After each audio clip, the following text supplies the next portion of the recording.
Hal ini disampaikan Kepala Inspektorat Kabupaten Ogan Ilir, Ridon Latif. Menurutnya, sedekah beras sebanyak 2,5 ton dikumpulkan secara internal aparatur sipil negara atau ASN di lingkungan Inspektorat Ogan Ilir. Beras ini kemudian dibagikan kepada masyarakat yang tidak mampu, baik di rumah maupun di jalan dan di pasar, yang menyasar kepada masyarakat yang benar-benar tidak mampu yang terdampak dari virus COVID-19. Sedekah yang dilakukan seluruh aparatur sipil negara atau ASN di lingkungan inspektorat ini bukanlah berdasarkan jumlah kemampuan besarnya, sebanyak 2,5 ton beras.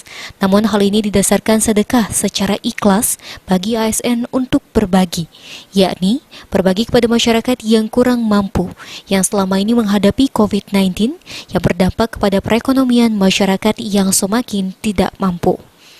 Beras diberikan kepada masyarakat yang tidak mampu di Tanjung Raja, Indralaya, dan paling banyak di wilayah Pemulutan.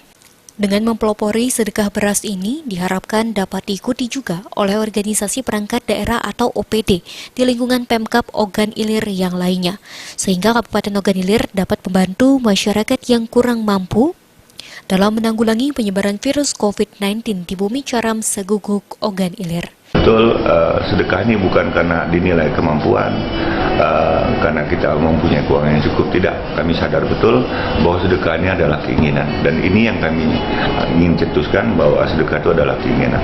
Seberapapun besar yang kita berikan, yang penting kita ikhlas dan rela untuk memberikan sesuatu, berbagi